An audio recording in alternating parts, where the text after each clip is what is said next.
This is the X-Zone Broadcast Network, broadcasting worldwide on broadcast affiliates and satellite program providers, including CNN Broadcast Network, Sirius Satellite Network, Star Media, Good News Radio Network, Angel Broadcast Network, Wiki Broadcast Network, and WPBN TV. For more information on the X-Zone Broadcast Network, visit us at www.xzbn.net.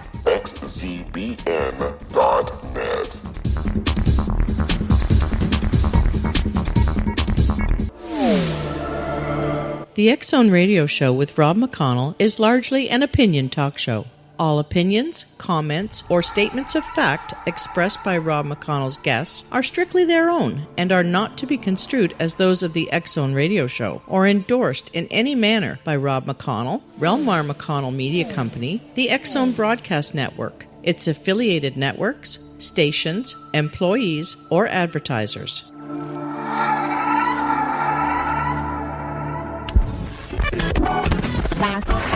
All Hit Radio.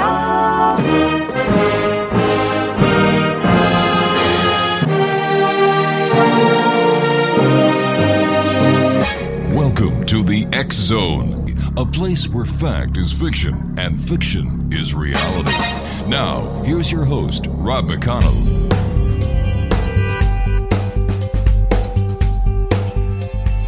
And welcome back, everyone. This is the X-Zone, and yep, I am Rob McConnell, still here after 26 years of doing this show, Monday through Friday, from 10 p.m. Eastern until 2 a.m. Eastern, not only on the X-Zone Broadcast Network, but also on the Talkstar Radio Network, Mutual Broadcast Network, right across Europe on Radio X, the IPBN Network, Angel Broadcast Network, and of course our good friends on iHeartRadio.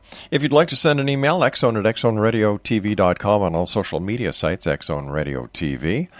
And if you'd like to find out what great programming we have available for you, 7/24/365 on the X-Zone Broadcast Network, visit www.xzbn.net. X-Zone Nation, my guest this hour is Debi Chestnut, and Debi has been able to see and speak to ghosts her whole life. A paranormal researcher for more than 25 years, Debi gives lectures and conducts workshops to help people better understand paranormal activity. Her books on the paranormal are Something Wicked, Stalking Shadows, How to Clear Your Home of Ghosts and Spirits, Is Your House Haunted, and Ghosts of Anchor Bay. She resides in the state of Michigan, and joining me now is Debi Chestnut. And Debi, welcome to the X-Zone. Great talking to you. Thank you for taking time out of your day to join us tonight. Well, thanks for having me. It's a pleasure to be here. How you doing tonight? You're the psychic, you tell me. I don't read the living. I just talk to the dead. Oh, well, boy, am I ever glad you can't read me then. That's the best news I've had in a long time. How did you, at what tender age did you first start seeing and speaking to the departed? As long as I can remember, my actual first memory, I think I was about 4 or 5, and I spent a lot of time at my great aunt's house, and no one ever used the second floor, but it was a great place to play if you were a little kid. There was all kinds of great stuff up there. Oh, yeah. And there was a spirit up there named Nathaniel. And he was the first one I remember, because our friendship went on for many, many years. And it was a really good first experience. With your experience with Nathaniel, I believe you said? Mm-hmm. Did he ever change in age, or did his age stay the same as you grew older? His age stayed the same as I grew older. Wow. And how did he happen to be on the other side at such a young age? He had been born mentally disabled, challenged, and he was born in the Victorian era. Mm-hmm. And back then they kept people with those disabilities either like up in an attic or away from the public. And his house had been torn down to make way for a gas station. And it was 3 houses away from my aunt's. And because the upstairs reminded him of where he'd been kept. Yeah. And no one ever went up there except for me. He was very comfortable being there. How long did the friendship last? My aunt died when I was 15, and my dad sold the house, and it ended. And then when I got married at 20, I think I was, 19 or 20, my dad sold us the house. And I remember walking in the house, and the first thing I did was run up to the second floor to see if Nathaniel was still there. And I walked actually into a big ghost bear hug, which kind of feels like walking into Jell-O. Right. And he was so happy to see me, and I was happy to see him. And he stayed for a while until I had a baby, and my son started talking to him. And I said, it's not fair for you to be here. You really need to go. You'll be made whole once you go into the light. And it took me a while to convince him, but he actually did go into the light. Right. And the day we moved out of that house, I was the last one in it. And I went upstairs just to make sure everything was out of the house. And when I turned around from my son's room, Nathaniel was standing in the doorway, and he was whole, and he was healed. Gosh. And he was happy, and he just looked at me, and I looked at him, and he went, "Thank you." Wow, that's a great story. Please stand by. We've got to take a commercial break. Debbie, Exonation, if you'd like to find out more about Debi Chestnut, visit her Facebook page, The Paranormal Realm. And Debbie and I will be back on the other side of this break as we continue here in the X-Zone from our broadcast center in Hamilton, Ontario, Canada. Don't go away.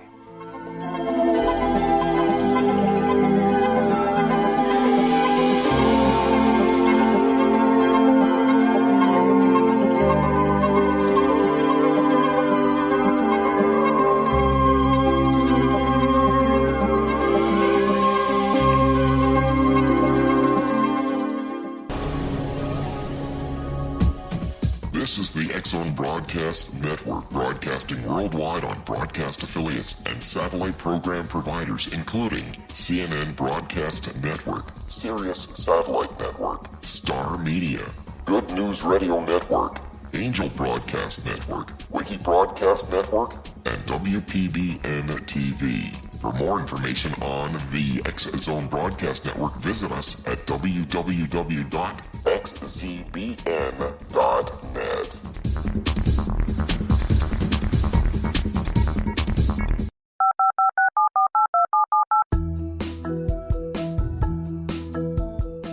Did you know that when you're on the road with limited data or Wi-Fi, you can still listen to the X-Zone Radio Show with Rob McConnell, The Science of Magic with Gwilda Wiyaka, X-1, Dimension X, Space Patrol, and every minute of the X-Zone Broadcast Network by calling 213-401-0080, courtesy of Audio Now. No smartphone, app, or internet needed. It saves your data plan, and it's free if you have unlimited minutes. Call 213-401-0080 to listen on any phone, anytime, anywhere. Remember 213-401-0080 for the best of the paranormal, parapsychology, and sci-fi radio programming anywhere, 24/7, 365.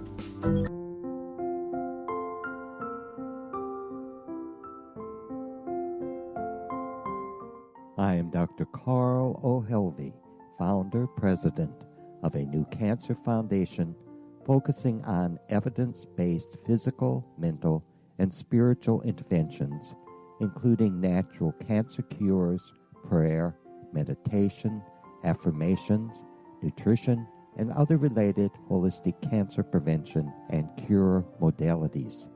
These are used in cancer education, research, and financing care. I ask for your help to continue this important work by donating at www.holisticcancerfoundation.com.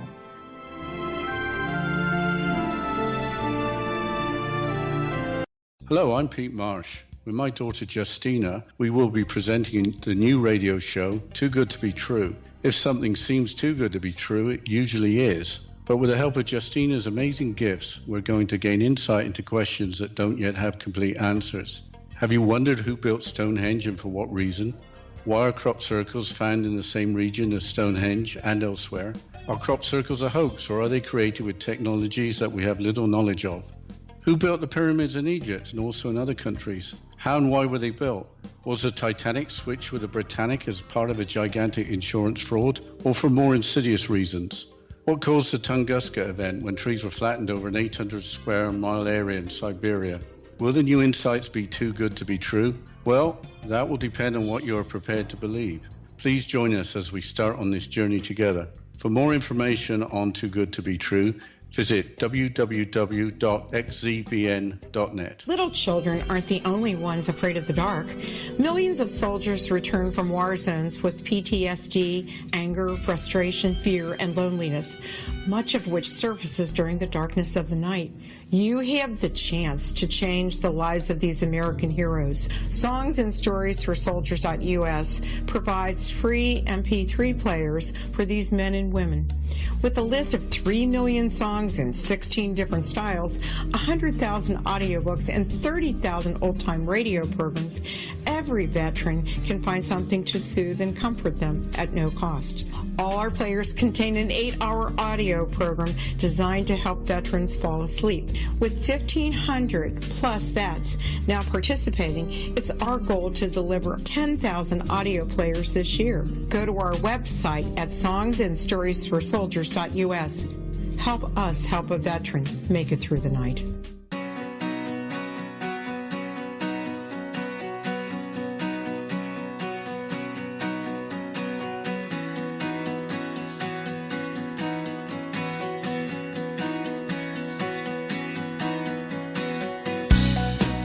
Welcome back, everyone. Debi Chestnut is our special guest. If you'd like to find out more about Debi,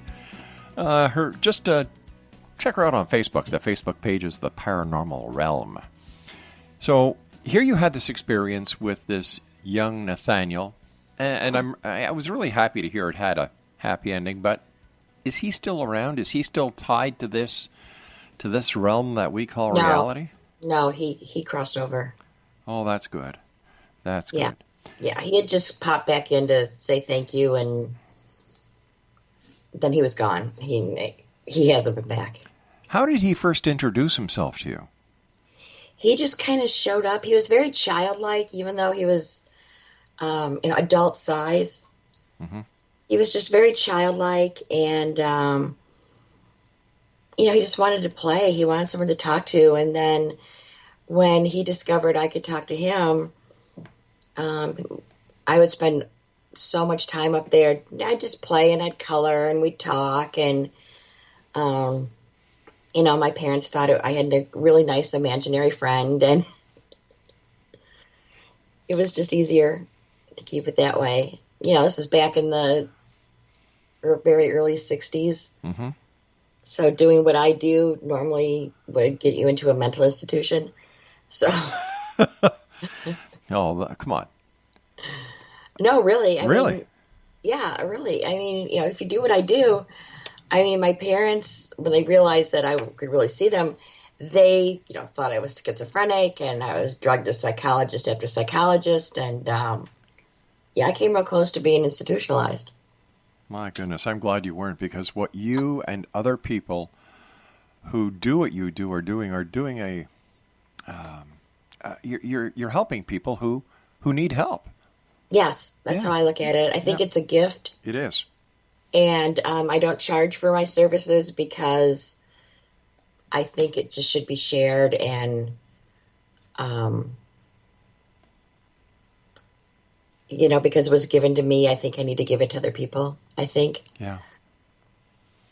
Why do you think, Debi, that little spirits like Nathaniel and older spirits just remain on this side? What are they afraid of? Sometimes they don't realize they're dead. Those are the most difficult, actually. Mm-hmm. Some have a message they want to give to someone. Some of them just don't want to leave. They were happy alive, and they just want to keep in contact with the living in some way. Some of them are vengeful. They want revenge. They think someone wronged them. Like the movie Ghost, that was a perfect example of a avenger spirit. Mm-hmm. Yeah, I remember that. And then once whatever their need is, and I think my job with the spirit is to find out what do you need. And once I know what they need and I can figure out a way to give it to them, they're going to go. They're released. They're gone. So how true to the way that you see and hear those on the other side was Ghost? It was actually, in some ways, pretty accurate. I mean, people think like I'm one of those really touchy-feely people, but if I meet someone I don't know, if they approach me and say hi, I have to reach out and touch them because I've been tricked before. Wow. Yeah. So you take that whole thing about reach out and touching someone a little bit further. I have to like touch their arm or something to make sure that they're real sometimes. Sometimes I can tell, sometimes I can't. So, I mean, they've gotten me a couple times really well, and I just don't fall for that anymore because it's quite embarrassing. So when did you start, or why did you start ghost hunting? Actually, I started in college. One of my psych professors was a parapsychologist, and I'd never heard of one before. And he would come in on Monday mornings, and he'd tell us about places he investigated. And I was so interested. And one day he held up a picture of a house he'd investigated, and I just locked into it. And I just started telling him everything about that house. Like who had lived there, who had died there, how they died. I managed to clear the classroom because I freaked people out. And then he said, we need to talk. And he was the first person that ever like explained to me what it is I have and how to use it. And I started ghost hunting with him on the weekends. That was my first taste of ghost hunting, and I was hooked. That was it. Why do they call it ghost hunting? Because usually when you go hunting deer, you kill it. You go hunting rabbits, you kill it. You kill it. You go hunt a ghost, they're already dead. That's right. So why do they call it ghost hunting? I know. I don't know. I usually say like paranormal investigations or something like that. But everyone says ghost hunting, and because you are out looking for ghosts, you're hunting for ghosts. So. I guess. Okay. I kind of prefer paranormal investigator. It sounds professional. Yeah. Professional. Yeah. So let me ask you, what is the hardest part then of being a professional paranormal investigator? For me, the hardest part is seeing people being terrorized by spirits because they don't understand them. They don't understand what's going on.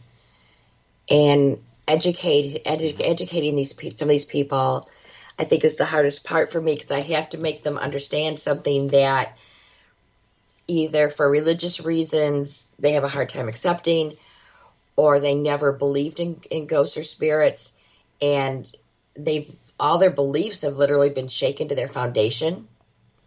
And I know what that feels like. I've had it happen. And it's just for me, that's the hardest part. Sometimes dealing with a violent spirit is difficult, only because I worry about the safety of my team. Now, how many members are there in your team? I actually belong to two. I belong to Shadow Stalkers, which is my cousin and myself, and we're bringing in... What's going on, dear? Okay, we're bringing in a couple more investigators, and I belong to Black River Paranormal, and there's about 9 or 10 of us in Black River. Right. So how many investigations do you do in a month? Actually, our busy season's just starting. We don't hunt a lot in the winter, just because of the holidays and people are busy and the kids are going back to school. So I would probably do 2 or 3 a month. Wow. I try to keep it, like at 2. Like right now I'm working on another book, so I'm not doing any till after June 1st, because that's when the book is due. So do you do all of your investigations at night, or do you do day and night? I like to go during the day, like late afternoon, get the feel for the place, kind of see it in the daylight. Spirits, they don't care if it's day or night. If they're going to be there, they're going to do whatever they do day or night. So I like to go during the day, kind of talk to the people, walk around, get my base readings, that kind of thing. And then, we'll usually go out and get a light bite to eat. Then we'll come back and we'll start the investigation at night. In the meantime, we've got our equipment up. It's been running the whole time we've been gone. And, we do base readings again because things change at night. Your base readings are going to change a little bit. And I would imagine it's safer for you and your team to do it when you can see what you're up against as far as, the location. And I could never understand why ghost investigators or researchers would actually want to do it at night, since the ghost is going to be around. I actually prefer the night, not for any paranormal reasons, I just like the atmosphere at night. Everything's quieter. Yeah. The day's winding down. It's nice and quiet. And a lot of times the clients report to me that the activity is more prevalent at night. So I want to be there when they're experiencing, at the times they've experienced the activity. If it's during the day, I'm going to go during the day. Before I go out, it's a good 2 or 3 week lead time before I go out to a location, unless it's an emergency. And I have them keep a journal. Tell me what happened. Tell me who was there. Tell me what time it was. Right. Tell me what happened. Tell me how it made you feel. I have a detailed journal I make them keep, and then they send it to me a couple days before the investigation. And that kind of determines what time we're going to go out there, because then I know what times the spirit is more active. Have you ever been scared during an investigation? Oh, scared to death. Well, let's not go that far. I have, in 30 years, there are 2 locations I have been chased out of. I've gone back, but I've been chased out of them at one point or another. Could you share them with us? The one was the house on the hill, better known as the Hathaway House. It was a big deserted, big mansion. It was huge. It was 6,000 square feet, 3 floors. 3,000 square feet was the addition someone had put on after the Hathaways had lived there. That was what I call the neutral zone. Spirits wouldn't go there. Right. So that told me that the spirits were there before 1905, because that's when the addition was put on. And a couple of spirits I figured out. One was the son of the original owner. One was his daughter. Then I went in the basement. And the basement in that house, the one room in this basement in that house, I had never felt anything like that. Absolutely never. What did it feel like? It felt like hell. Wow. Well, the freaky, they back up. The first time I walked into that house, I heard the spirit say, "Welcome home, we've been waiting for you." And I should have known then that I was in trouble, and I ignored it. And the basement, it was the only room with a dirt floor. It was long. It was very long, narrow. And because you walked in like at the back of the room, so toward the front of the room would have been the front of the house. And there was a hole in the wall that went under the front porch. And I walked in that room and I said, I have never felt anything. It felt dark. It felt heavy.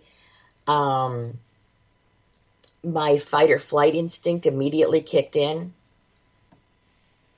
And I didn't know why, because I couldn't decipher the energy. Like, I couldn't get images. I couldn't zone in on it. So I started walking in further into this room toward this hole and in the wall, and something came at me. I couldn't even see it. It was just a wall of energy. Everything went bright red. Then it went black. Then it went white. Oh, my gosh. Like a split second, and I was out of there. Speaking about out of there, we've got to get out of here right now because we're coming up against the news break at the bottom of the hour. Debbie, don't go anywhere. Please stand by. Exonation, Debi Chestnut is our special guest this hour. And you can find out more about Debbie and her cruise at let me see, the Paranormal Realm on Facebook. Gosh, she's got me scared. I'll be back on the other side of this break as we continue here in the X Zone from our broadcast center in Hamilton, Ontario, Canada. Don't go away.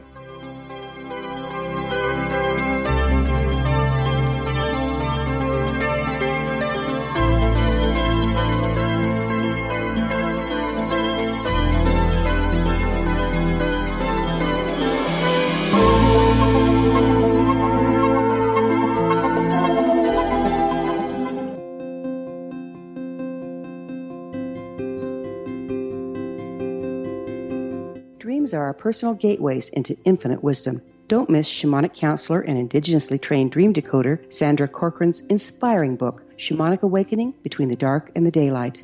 This remarkable work chronicles Sandra's 35 years of experience with diverse wisdom keepers and her initiations throughout the Americas and across the British Isles, Turkey, Greece, and Egypt. Sandy's knowledge of symbology, psychology, and myth influence her dream blog and workshops. Sandy offers private tarot readings, international journeys, a meditative CD, as well as her book, Shamanic Awakening, to encourage you as you navigate this earthwalk, creating a deeper connection to yourself and all that is. Find this and more at Sandy's website, starwalkervisions.com.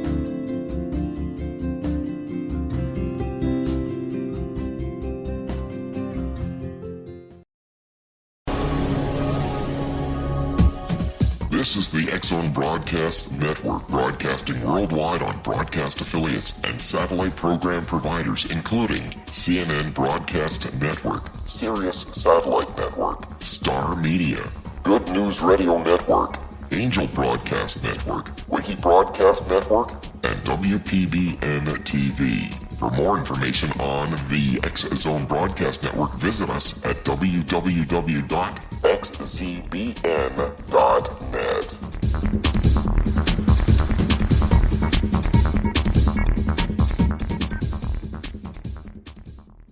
How would you like to be able to read other people's minds? Well, the next best thing is here. When you know how to read a person's name, you know how the person thinks, feels, and behaves.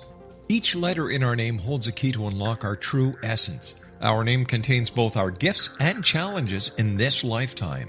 Mnemology science discovers personality secrets hidden in the placement of the letters of our names, including the first and last impression people remember about us. Sharon shows us how to interpret the arrangement of letters as outlined in her book, Know the Name, Know the Person.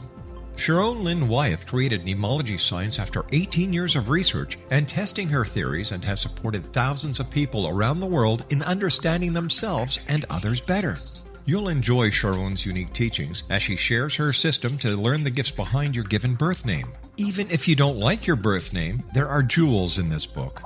If you're thinking of changing your name, ready to name your child, or wanting to get along better with others, this is the book for you.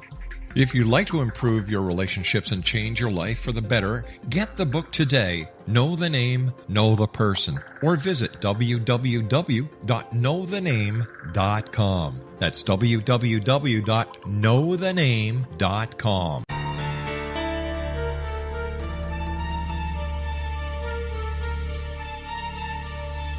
Hello, I'm Justina Marsh, and with my dad Pete, we are going to present a new show called Too Good to Be True. Together, we are aiming to discover more truths about this world and beyond. Do you have unanswered questions about the world? Do you ever wonder about aliens, conspiracy theories, or the universe? There are many shows discussing subjects such as pyramids or UFOs, but we want to relay this information based on our own research, including from spiritual means. Hopefully, listeners will be helped with their own beliefs and will appreciate the psychic insights that add to the previous research and information. We both look forward to sharing this insight and beginning this journey with our listeners. Visit xzbn.net for more information about when to listen.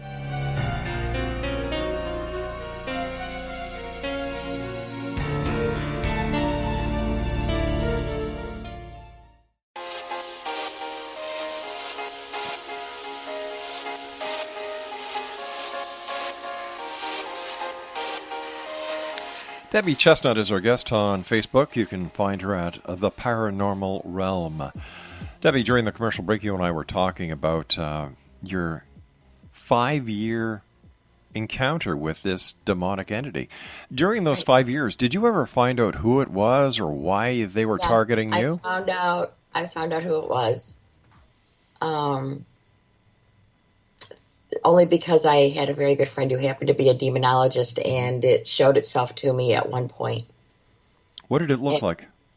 I only saw it from what you would call the waist up, I guess. Right. The head was like a wolf. A huge wolf. Big teeth. It had hooves. I remember the front hooves. It was kind of like a gray, blackish color. It had like these horrible gold red eyes. And it scared the crap out of me. It was horrible. It was. Why did it target you? It targeted me. Well, I have to say, in all fairness, I have to be fair, it played fair. It gave me so many warnings and so many chances to walk away, and I didn't take it. What kind of chances or warnings were you given? When I first walked up to the house, before I even walked through the door, I heard like a big growl, like a Rottweiler or a huge dog. And I asked my friend who was with me if the people that own the house had a dog, and she said no, and we didn't see any anywhere around.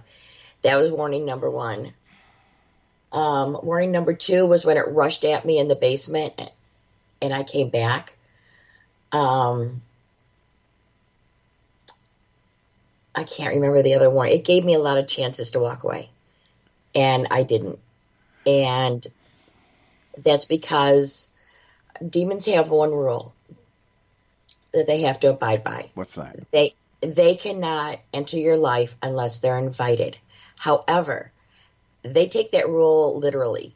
Like if you move into a house and there's a demonic entity in it, even if you don't know it's a demonic entity, if you think it's just a ghost and you don't leave the house, to them you've accepted it into your life. That's how literal they are. I'm sorry. By me going back to the demonic, I had accepted it. So what did you and this demonic entity do for 5 years? I was really stupid. I kept going over there and poking with a stick to see what it did, how it would react, because you're one brave lady. I wanted to learn about it. You know, I'd never run into one. I wanted to know everything I could find out about it. And it would react. And then it started going after my friends. You know, I'd take someone not in the house, just drive them by the house and show them the house. I wouldn't take anyone in there. And a couple days later, they'd be in a car accident, or one of their family members would be in a serious car accident, or just something would happen. Someone would get really sick, or so I quit talking about the house. That was the demon isolating me. So by the time I realized what was going on, I was like a spider in its web. I had to fight my way out. How did you do that? First of all, I knew its name. Its name was Amon. He's a lower prince. He commands 30 legions of demons. Each legion is 10,000 demons. So approximately 300,000 demons he commands. I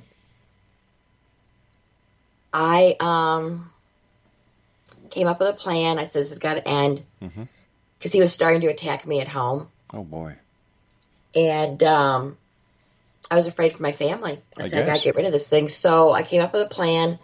I drew on a lot of different belief systems and religions and came up with a ritual to get rid of him. And I was just about there. I was right in the middle of the ritual, and I stopped. And he looked at me, and I looked at him, and he said, why did you stop?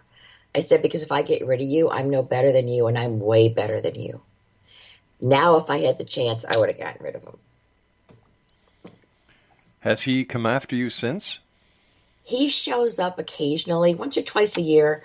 He'll pop in. I'd feel his energy, and I'll go, yeah, I know you're here.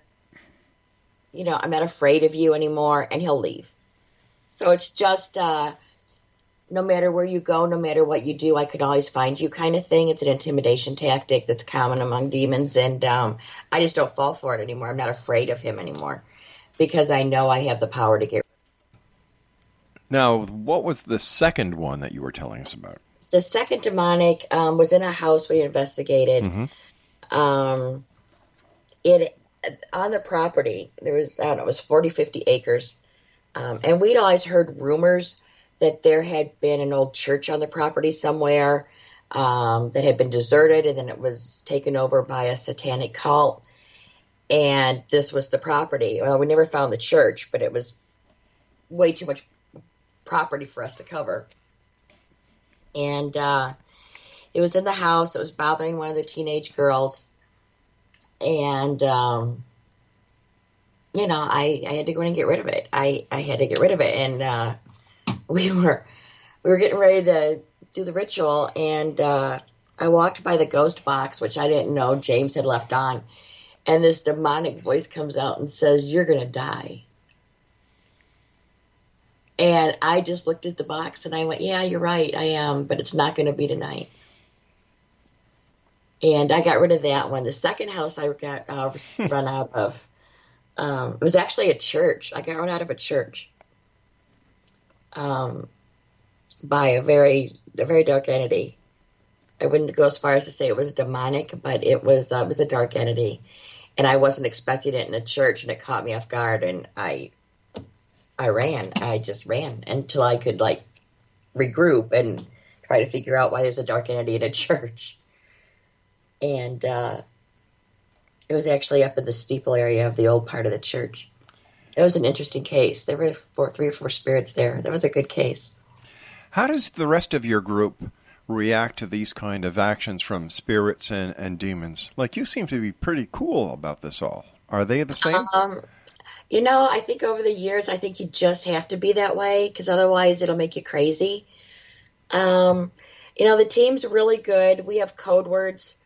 Like if I go through a place and it's not something we're expecting, I'll say a code word. They know to leave the house immediately. Meet me outside. We're going to regroup, and I'll tell them what's going on. So, how do you guys protect yourselves from these negative forces? It's kind of interesting because we're all have so many different belief systems.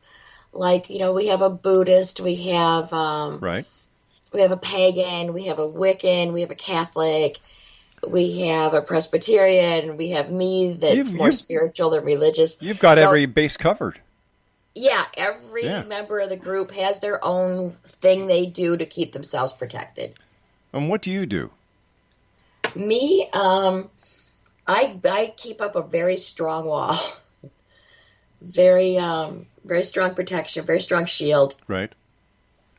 And the only thing I find that with the gift, if I have the shield up real hard, I can't feel or see what I need to feel and see.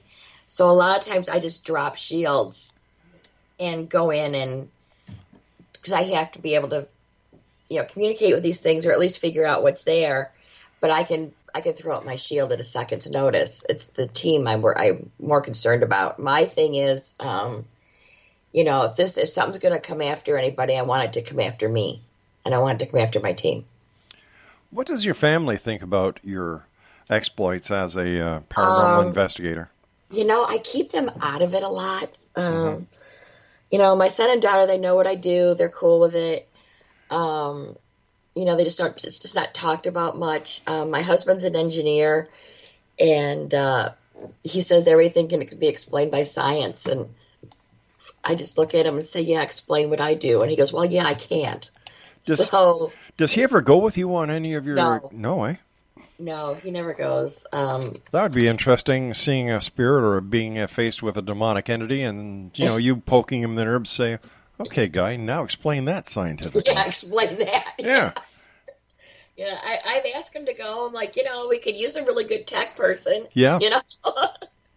Just come with us and set up the equipment, hang out, watch the cameras.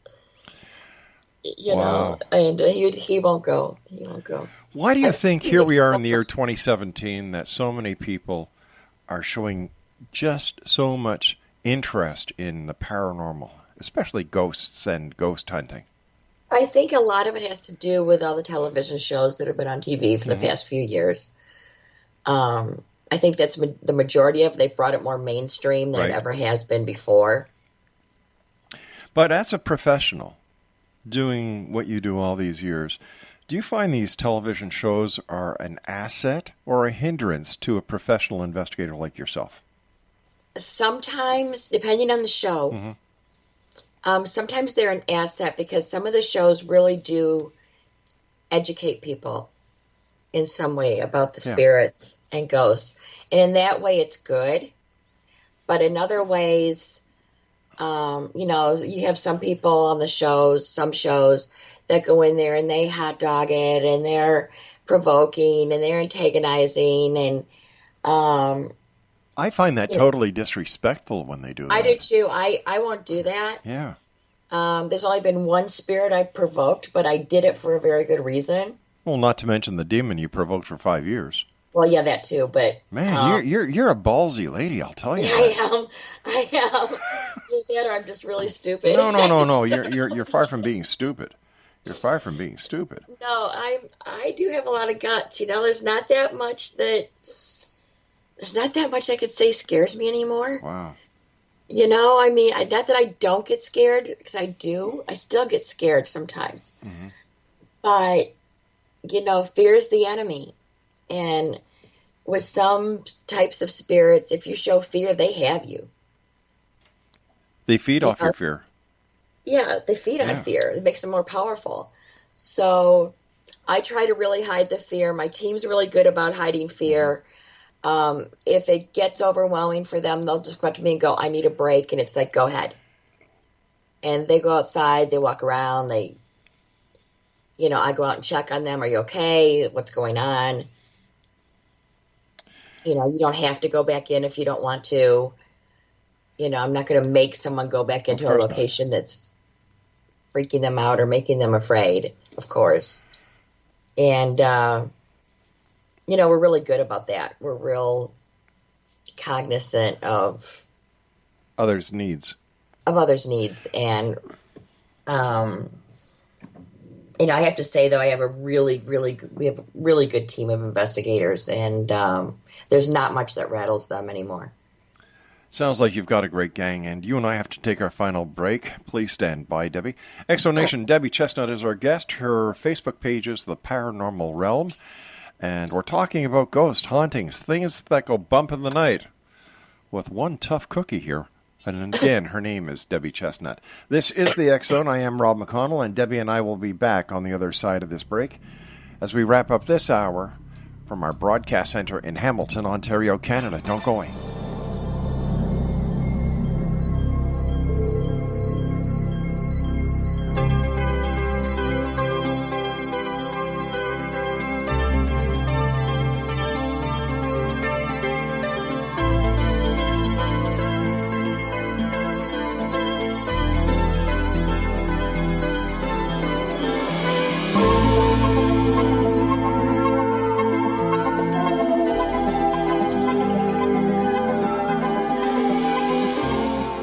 Hi everyone, Rob McConnell here, and I wanted to spend a moment on internet streaming. Everybody has heard about internet streaming, but not many know much about it. Did you know the internet streams just about everything? Movies. From new releases to old classics. TV shows. Almost every show, every episode, and much more. But the question has always been, how do you do it? Well now, thanks to the folks at 123 Ready TV, I have the answer for you. They have developed a simple program app, 123 Ready TV, that you install on your Windows PC, Android smartphone, or Android tablet that can have you streaming like a pro in less than 5 minutes. You truly won't believe how much is available or how easy it is to do until you try. And for a one-time cost of only $19.99, this product is a real winner. To learn more about 123 Ready TV, visit our website at www.xzbn.net.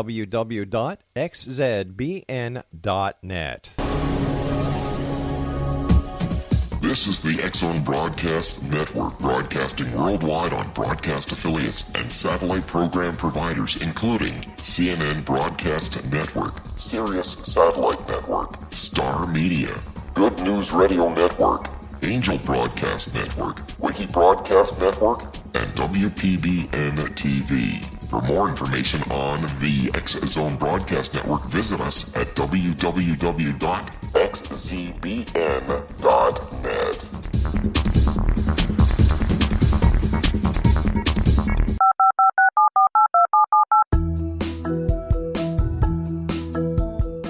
Did you know that when you're on the road with limited data or Wi-Fi, you can still listen to the X-Zone Radio Show with Rob McConnell, The Science of Magic with Gwilda Wiyaka, X-1, Dimension X, Space Patrol, and every minute of the X-Zone Broadcast Network by calling 213-401-0080, courtesy of Audio Now. No smartphone, app, or internet needed. It saves your data plan, and it's free if you have unlimited minutes. Call 213-401-0080 to listen on any phone, anytime, anywhere. Remember 213-401-0080 for the best of the paranormal, parapsychology, and sci-fi radio programming anywhere, 24/7, 365.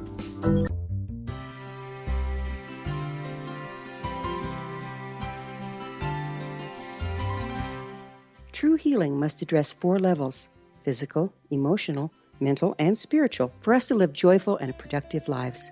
We tend to treat 3 of the 4, leaving the spiritual languishing. If you're tired of the same dysfunctional patterns cropping up in your life, Soul Balancing is for you.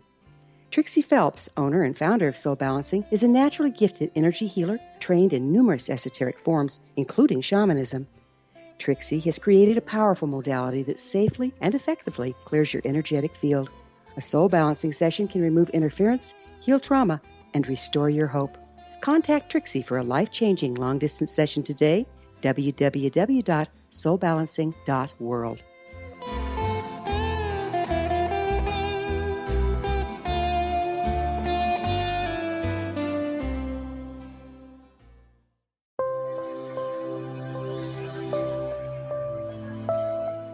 There's a legend shared by many indigenous cultures of a time when the nations were cast to the 4 corners of the world. Each nation was given a body of sacred knowledge that held a different portion of the truth to preserve. True reality could not be known until all the nations reunited, combining the information. If a single one was missing, the world could not be reborn and darkness would prevail. The Science of Magic Radio is dedicated to reuniting the sacred knowledge. With the understanding, none of us has all the answers, but together we can open new perceptions and possibilities. Through our combined vision, the world can be reborn into a place where darkness no longer prevails. Join me, Gwilda Wiyaka, and the Science of Magic daily on the X-Zone Broadcast Network, xzbn.net, or visit us at thescienceofmagic.net.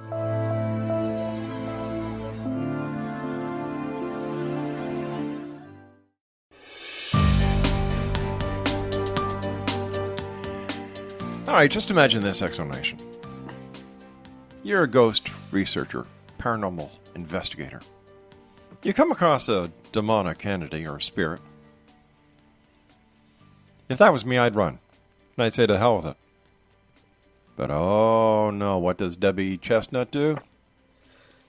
This little pistol that we have on the show this hour, she provokes it for 5 years. Well, no, she banters with it for 5 years. That would be like watching The Exorcist for 5 years solid. Oh, come on. The Exorcist is one of the best comedies ever made. Yeah? Yeah. And you want to hear the worst part about that house? Yeah. Yeah. I have some of the bricks from when they tore it down. Why? Because I love that house. It has the energy in it. I can feel the energy of the house in it.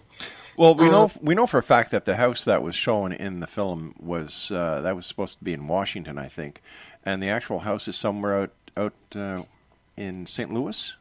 I think so. Yeah. Yeah.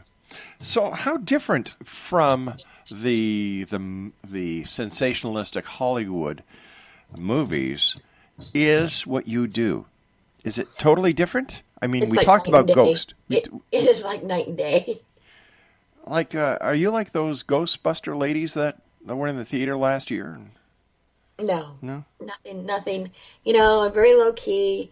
take the team in, put up our equipment, and we spend hours just talking to air, hoping something happens, trying to get something to happen. And you got to figure we have 4 video cameras, 6 tape recorders going. So for a 4-hour investigation, we probably have 100 hours of audio and video to go through. Wow. And how long does that take you? It takes us about 2 weeks to get through everything. And then, we mark stuff, we keep logs, and if we find something, then we'll send that clip to one of the other investigators and go, hey, are you hearing what I'm hearing? We always check and balance ourselves. That's a good so idea. So it's not as exciting as it sounds. It's fun, but So tell me, have you ever done an exorcism, or have you seen an exorcism, and if so, do they work? I haven't. I don't do what's called an exorcism like you see on TV. Yeah. I have the own ritual I use to get rid of negative entities, entities that aren't negative. I generally try to talk to and find out what it wants, and we figure out a solution, and then it leaves on its own. I'm not going to force it out. If it's a negative entity, it's going to be gone. I just don't play. And, as far as the Catholic rites of exorcism, it's what everyone's most familiar with. Yeah, I think it can work. I think it can work. Why is it some people get possessed and other people don't? I think a lot depends on the personality makeup of the person. If they're a negative person, if they use drugs, if they abuse alcohol, if they have a lot of negative emotions themselves, like a violent temper, those kind of things are attractive to a demon. If they're a weak person, if they're, there's a lot of different things that can pull it in, and it's going to be a target. So it's going to pick a target. I hate it when they go after kids. You don't go after a little kid. Yeah. But a lot of times I find that there's something going on in the house that attracted it there in the first place. Is there anything that someone can do to protect their home against the negative entities? I'd recommend burning sage, or get a smudge stick and smudge your house. I do mine probably every other week. I smudge my house. I burn a lot of frankincense and myrrh incense. People can do that. I find that's very effective. Even when I do radio shows and I know what I'm going to be talking about, I still have the incense burning. Just be positive, be proactive. If you think you have a spirit in your house, that's my biggest piece of advice, is don't be afraid, be proactive. And if it's being violent and throwing people downstairs or scratching people, or, in some way you feel physically threatened, then you need to seek help. Don't try to handle it yourself. Does having a crucifix in your home or having holy water actually fight against evil?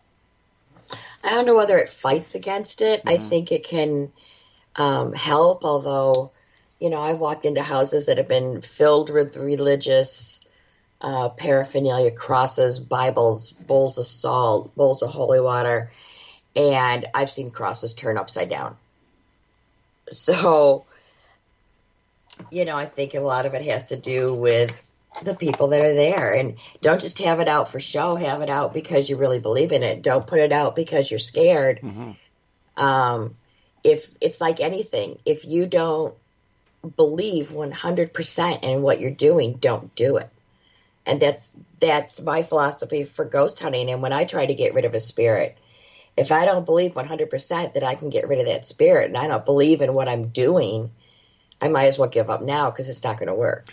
What kind of person makes the best paranormal investigator? What does that person have to have in them? I think what really makes a good investigator is a healthy dose of skepticism. You know, don't believe everything you see. Don't believe everything you hear. You know, really think about what's going on in that house. Look for natural causes, organic solutions. I can't tell you how many ghosts we've debunked because there were high EMFs in the house, because their circuit breaker box had problems. And whoa, wait a sec. How does that affect? Do people think they have ghosts in their house if there's high EMFs? That's why you hear like a lot of ghosts are in basements. Everyone thinks their ghost is in the basement.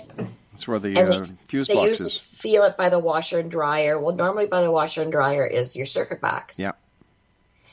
And if the circuit box, there's something wrong with the circuit box, it's gonna emanate high electromagnetic fields. And science has proven that the high EMFs has a profound effect on the human body. It can make you feel like you're being watched. It can make you paranoid. It can make you feel like you're being touched. A lot of the things that mimic what you would think would be a ghost, but it's really due to high EMF. So that's the first thing we check when we go into a house. We take our EMF readers and we head for the circuit box. How do people react to you when you come back up and say, listen, we found what the problem is. There's an electrical problem. Here's our EMF reader. Here's the reading. This is what's normal, and this is where you are. How do they react to that? Some people are very relieved, and some people are angry. No, there's a ghost here. I know there's a ghost here. You're wrong. So, we'll do the ghost hunt just to appease them. And then in the report I send them, I'll tell them, we did not find any ghost. There's no spirit there. You have an electrical problem. Please, please get a hold of a qualified licensed electrician, because it's very dangerous for you to have that in your house. There could be an electrical fire, etc. Exactly. So, I'm not going to get into a big confrontation with a client who's bound to determine there's a ghost there. Sure. How do you deal with skepticism in general? I just tell them, like, if they I have people come at me all the time and say, I don't believe in what you do, and I'm like, that's fine. You're entitled to your opinion, just like I'm entitled to my opinion, and I respect your beliefs. I just ask you to respect mine in return. What are your final thoughts for people listening tonight? What are the do's and what are the don'ts when it comes to being a paranormal investigator? Because I'm sure there's people out there tonight who, after hearing you talk, are saying, hey, this is something I'd like to do. Don't go in it for the wrong reasons. Go in it because you have a thirst for knowledge. You really want to find out what's going on. You really want to try to advance the field of paranormal research. You really want to find evidence. Don't go in it because it's fun. Don't go in it for entertainment. Don't go into it because you want to be scared. If you want to be scared, to go to a movie. Yeah, I don't know anybody who would actually take fun in, besides you, of course, taunting a demonic entity for 5 years. And I would also say, have a strong set of instincts. If something doesn't feel right, something's not right. Where can people take courses on becoming a paranormal investigator? The Bishop Long teaches a really good course online. I can't remember his website, but he's on Facebook. You find Bishop James Long. He's been on a lot of the paranormal shows. He actually has a really good course, and he covers, angels and demons and paranormal investigation, and it's actually a very good course. James Van Prague also teaches some courses that are very good. I've actually taken a couple of his. They were very good. Hey, Deb, I hate to do this, but we've run out of time for tonight. I want to thank you so much for joining us. It's been a great pleasure talking to you, you little spunky devil, you. Thank you for having me. Hey, listen, do me a favor. Take care of yourself and come back and see us again. You too. Thank All right. you. Bye-bye, Deb. Bye. Exonation. One little pistol there, I'll tell you. I wouldn't want to be a demonic entity against her. No way. I'll stay my distance, and I'll stay in the hole in the wall. I'll be back on the other side of this commercial break as we continue here in the X Zone from our broadcast center in Hamilton, Ontario, Canada. And for more information about Debi Chestnut, visit her Facebook page, The Paranormal Realm. We'll be back on the other side of this break. Don't go away.